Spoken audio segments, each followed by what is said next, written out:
mais avec de l'épeautre non hybridé, donc pris sur le grenier de l'épeautre en ligne. Donc je suis plus sûre de cette farine. Donc voilà. Donc là c'est la recette en fait qu'on trouve sur le grenier d'épeautre. Donc la première chose à faire, c'est de prendre 870 g de farine. Donc là ça va faire un beau pain hein, déjà. Donc j'ai commencé avant. Hein. Donc 870 g de farine, il vous faut 600 ml d'eau, une cuillerée à 2 cuillerées à soupe d'huile. Donc moi j'ai pris de l'huile de coco. Donc voilà, l'huile de coco elle est figée, hein, donc ce que j'ai fait, en fait je l'ai passée dans une petite casserole pour la faire légèrement, pour la faire fondre en fait, pour l'intégrer. Après j'ai pris du sel, donc moi j'ai mis de la fleur de sel de Guérande, donc après à vous de voir, hein, donc voilà, la fleur de sel de Guérande. Et autrement, je prends de la levure boréale, donc celle-ci je l'ai achetée au grenier non, pardon, pas celle-ci. On en trouve aussi sur le grenier, je pense. Au grenier de l'épeautre. Mais celle-ci, je l'ai achetée chez Biocoop. Donc là, il vous en faut 6 grammes. Donc là, il y en a beaucoup trop. Hein. Il y a 42 grammes dans le pain. Donc vous voyez, vous pouvez faire pas mal de pain déjà avec ça. Donc ça, c'est bon. Donc j'avais réservé 600 ml d'eau. Donc ce que j'avais fait pour... D'ailleurs, parce que je ne l'ai pas fini, donc je vais le finir avec vous. Hein. J'ai fait... j'ai réactivé ma levure boréale. Donc j'ai mis mes 6 grammes. J'ai mis une cuillère de sucre. Donc moi j'ai mis du rapadura. Une cuillère de sucre. Et j'ai fait légèrement chauffer l'eau, mais vraiment elle est tiède. Vraiment tiède. Hein. Il ne faut pas qu'elle soit chaude parce que forcément, autrement on tue la levure. Et voilà, donc après je l'ai laissé pendant un petit quart d'heure réactiver. Donc là elle est prête. Mon pain, j'ai commencé à le mélanger avec les 500 ml d'eau qui me restait pour pouvoir commencer à pétrir ma pâte. Donc j'ai pétri toute ma pâte, donc ça m'a pris 3 minutes, hein. C'est vraiment pas long à la main. Et donc là, ce que je vais faire, je vais intégrer maintenant ma levure. J'ai gagné du temps en faisant ça. Donc j'ai gagné du temps, donc je vais intégrer ma levure, je me répète là. Voilà. Et voilà, et on va cette fois-ci, alors je me mets debout parce que c'est plus facile. Voilà, donc là je vais l'intégrer tranquillement. Il y a du bruit.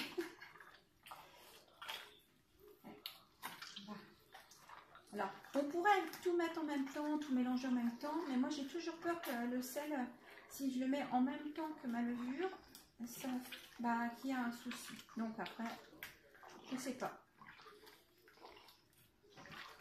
Je préfère faire comme ça. Donc là, je vais l'intégrer tranquillement jusqu'à obtenir une belle pâte. Voilà.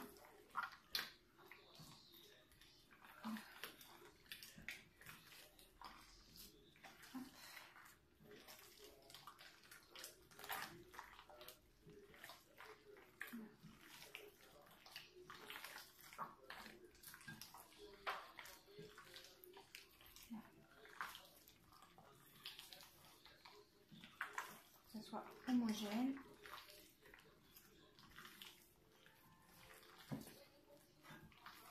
Il faut qu'elle commence à filer après. Je mélange bien.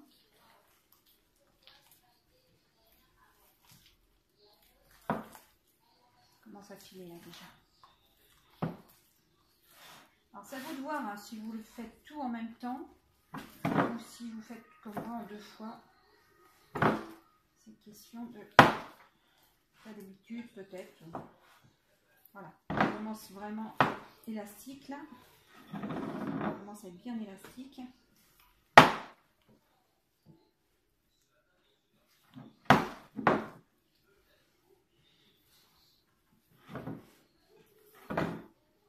vais mettre un beau bâton. Et après, il va falloir qu'elle monte la cocotte. Donc vous allez faire comme vous voulez. Moi j'ai l'avantage d'avoir un déshydrateur qui descend assez bas. Donc ce que je vais faire, je vais mettre ma pâte 2 heures à 20 degrés au déshydrateur. Comme ça, en général, elle gonfle très très bien. Après, voilà, à température ambiante, s'il fait bon chez vous, ça suffit. Au pire, vous la laissez monter un peu plus longtemps. Et après, ce que je vais faire, donc je ne sais pas si je ferai toute seule tout à l'heure, je vais faire pour la suite. Une fois qu'elle va avoir monté, je vais essayer quand même, parce que c'est bon de la voir gonfler. Là, elle est pas mal. Là, elle est vraiment bien. On commence à se décrocher plus facilement du... Voilà, donc là, je commence à avoir une patte qui me colle encore, mais elle est déjà bien. Voilà, on sent qu'elle est... Voilà, elle est élastique. Voilà. Donc là, je vais la laisser maintenant comme ça. Et elle va gonfler tranquillement. Donc je vais la laisser dans mon plat. Je vais mettre un cellophane dessus. Et je vais la placer au déshydrateur. Je me lave les mains un peu avant, parce que là, ça colle.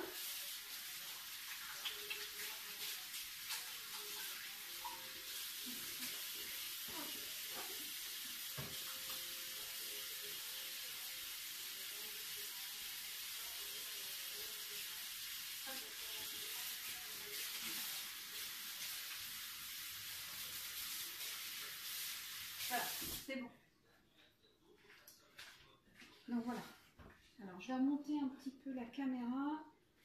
Je vais couper puis je vais reprendre, ça sera bien plus simple. Donc voilà, donc j'ai mis le cellophane. Hors caméra, comme ça va plus vite. Ça évite de... Voilà. J'ai mis le cellophane, comme ça évitera la pâte de faire une petite croûte sèche dessus. Et je vais la mettre dans le déshydrateur pendant 2 heures. Comme ça elle va monter tranquillement. Bon, si je l'oublie, c'est pas bien grave, même si elle monte un peu plus longtemps. Mais voilà, il faut qu'elle monte 2 heures. C'est minimum. Alors là, hop, ça m'escalibure. Voilà, c'est parti. Donc, à plus tard pour la suite. Voilà. Donc voilà, après 2 heures de pause, donc j'ai passé au déshydrateur autour de 20 degrés, un peu plus. Voilà, c'est 22 normalement la température idéale. Donc vous voyez bien, la pâte a bien gonflé. Donc, ce que je vais faire maintenant, j'ai beurré, enfin j'ai pas mis du beurre, mais j'ai mis de l'huile de coco. Donc j'ai beurré mes moules à l'huile de coco. J'ai huilé, voilà. Et ben, ce que je vais faire, je vais préparer mes pâtons. Donc, je vais me remettre plein les mains, c'est pas grave. Je vais préparer mes pâtons. Regardez comme elle est très aérée, très collant. Je vais préparer mes pains d'épaule. Mais elle est très... Voilà, regardez. Elle est belle la pâte. Alors, on va la mettre. Là, colle. Je vais mettre dans 2 moules. Là, je mettrai bien après pour voir. Je vais essayer de mettre à peu près pareil dans les deux.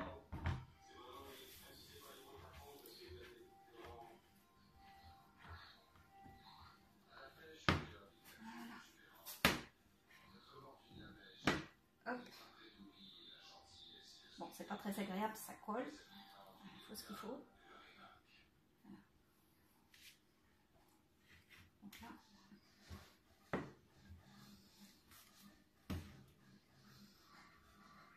Voilà. Donc j'en ai mis un peu moins dans celui-ci. Ce que je vais faire, je vais reprendre un peu dans l'autre. Voilà, tout près.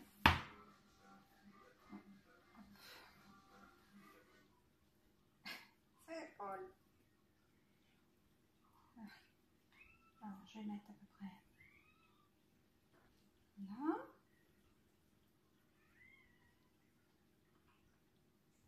Et de 1. Et de 2. Donc là, ce que je vais faire maintenant, une fois qu'ils sont dans les moules, donc voilà, j'ai mis à peu près pareil dans les 2 moules, je vais refermer avec du cellophane au-dessus et je vais repasser encore 1 heure au déshydrateur. Je vais les laisser remonter un petit peu et après, il n'y aura plus qu'à mettre au four. Donc je vais mettre à 230 degrés pendant...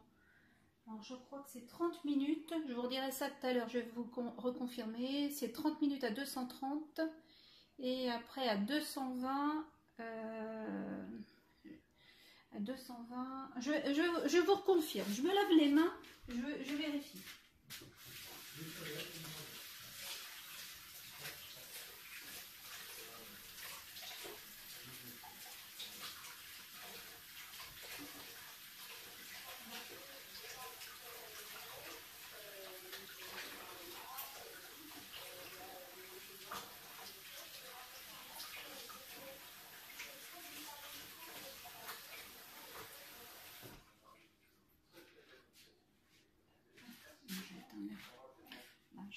coiffure parce que là, voilà, comme vous voyez, ils sont bien gonflés. Donc maintenant que ça c'est fait, il va être temps de les mettre au four. Donc alors, si je suis là, contrairement à ce que je disais tout à l'heure, donc là il va falloir que, donc j'ai fait préchauffer mon four, là il est en route. Donc il va falloir mettre pendant 30 minutes à 230 degrés.